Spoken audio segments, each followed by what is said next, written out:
爱心。Hello， 欢迎。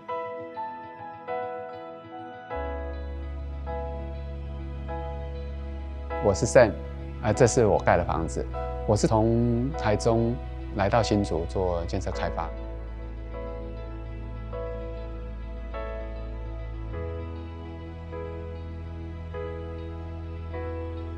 我们土地这边大概是从120坪到190坪，庭园面积我们初步算是大概160到240。每个楼层我们都有一个大阳台，我可以种植的绿化的面积，其实甚至远大于我们这块土地，达到100%的绿覆率。所以说，你从空中投影下来的时候，你会发现这边全部都是绿的。我们这批房子就是在一个山谷中的一栋房子。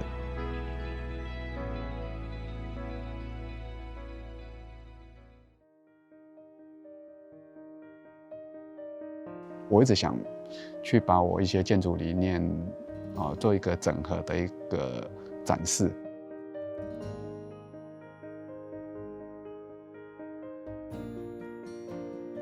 我们是先种树，种完树把外面围篱种好以后，我们才开始再整理里面。先种树再盖房子。对，因为我们会希望说住户住进来的时候，这树都是大棵的。你看现在是落叶期，到了夏天，你可以去想象，当树叶长满的时候，你的天际线全部都是绿。我会希望说这个地方它的环境是非常的森林。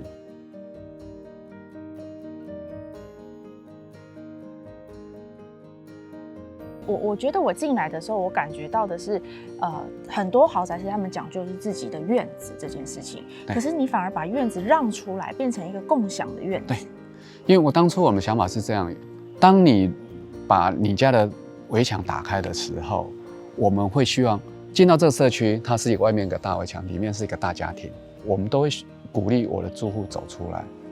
当你走出来的时候，你才跟邻居做互动。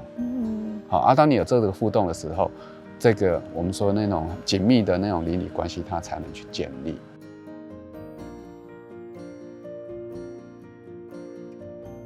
我们这栋房子是逐层退缩，来到5楼的时候，它退了一半，好，退了一半以后，6楼外面几乎全部都是院子，我们让它形成一个有层次错落的一个庭园，我们认为这也是会是另外一个生活的部分。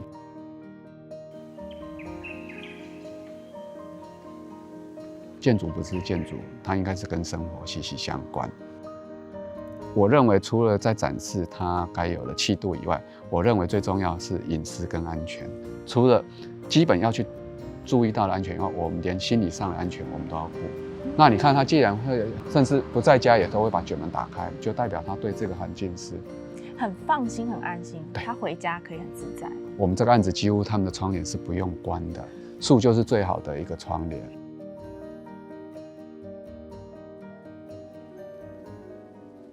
Sam， 我们等一下要来看，就是也是你设计的房子嘛，对不对？这里总共7户而已。对，7户。现在我们参观一下。好，来。哇，这是他们家的1楼门面。对，也是他的玄关。那所以一进来就会知道说这个业主他的兴趣，他的爱好，这也是说他想展现给人家看的。所以其实你的概念是说，把1楼有的时候我不一定它要当成是一个客厅的场域，它有的时候是一种中介空间吗？对，因为现在很多的豪宅，你进到房子客厅，然后那个声音就会往上传。那我们当初的想法很简单，就是说，我何不要把我的客人是往楼下带，然后透过中间这个所谓的中介空间，把这些嘈杂的声音隔掉，然后慢慢的再往越楼上，它就慢慢开放。私密，然后更私密。是说他在私密跟分享这2者之间取得了很好的平衡。对。为什么我们要把它弄到那么多层？那么多层的时候，你才可以利用楼层来去做一个区隔。好，你没有这些楼层数那么高的时候，其实彼此容易去干扰到。再过来就是我们会希望说，地下室、2楼、1楼甚至顶楼，它都有很多的应该是说起居的功能。我们会希望他是走出来。我们刚刚一直提倡的就是说，走出你的房间，走出你的房子。好，你才会去融入到这个环境里面。现在带我们看一下，这是 B1 的空间。其实这里除了是接待所的话，也是他们家的主厨房。反而他把主厨房放到地下室来，很少有这样的一个会客的功能。这次疫情的时候，你就会发现，好了，大家回到家里，但是家里的时候又担心，朋友来跟楼上有太多的接触，反而他这样有一个很独立的一个空间，他就可以达到这样的一个效果。等于我的家就是最棒的招待会所。对对对对对。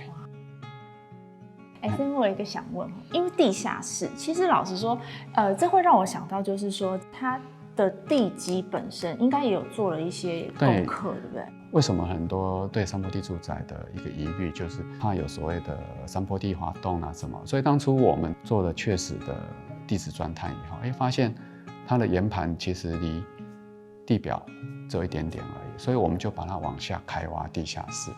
让我们的房子很稳固的坐落在我的岩盘上方，其他几栋房子我们让它的基础是连接在一起，它是一个很大的地盘。921的时候，刚好我那时候我盖的那栋房子离那个断层大概不到100公尺，周边所有的房子几乎都倒了。那但是我盖的房子只是因为地形而变形了，我稍微房子跟着地形而倾斜。所以那时候也有一个很深切的一个概念，就是说，在那种状况之下，确实有很多房子会有所倾斜，但是有时候我认为不应该是要倒的，就是要落实每个步骤，从设计、施工，就是人家托付给你，尽到你该做的，那种工作责任。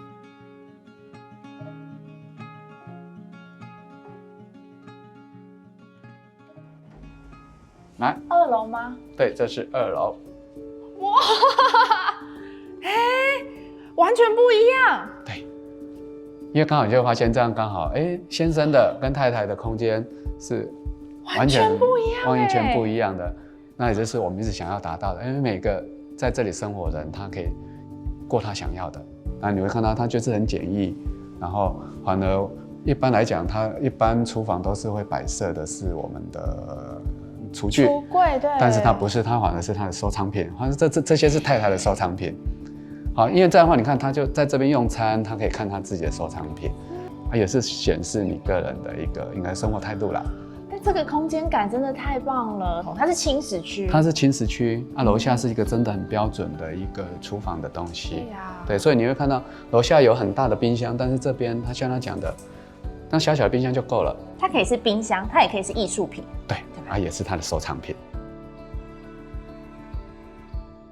前后我们都会希望，就好像它包覆在一个绿色森林里面。对，三面采光，三面都有绿景。对，它等于就是在森林里面。对。外面的这个庭园，这个太美了。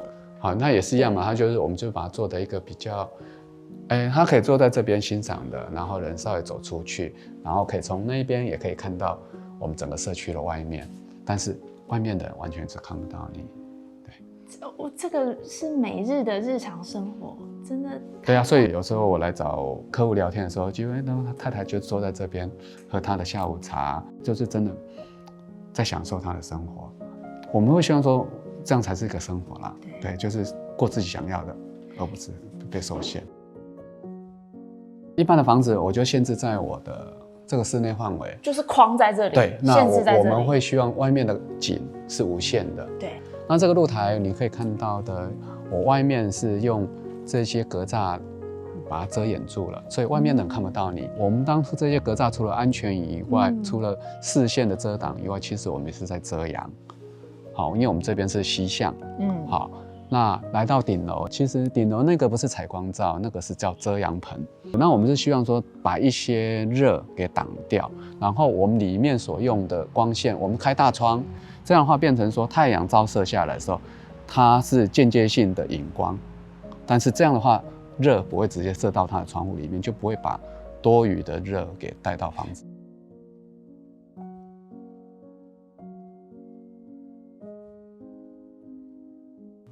这样的房子它不是在满足我的基本生活需求。说真的，人睡觉也是那么一小间而已。但是如果你今天有一些生活想在里面，反而是这一些所谓的生活的附属空间反而是更重要。房子一样嘛，就是你有去生活，你有去使用的时候，你会爱上它。爱上它其实一样，你会去了解什么是家。我觉得一个好的家，或者说大家想象中的家，它有感觉会有3个条件，就是说房子本身，然后建筑本身，对，生活本身。那重点其实环境是很重要的。你要去聆听土地的声音。其实每一块土地都有它的特色，我怎么去帮它挖掘出它美好的那一面，找出它以后，你才会真的去用它，然后你才会爱上它。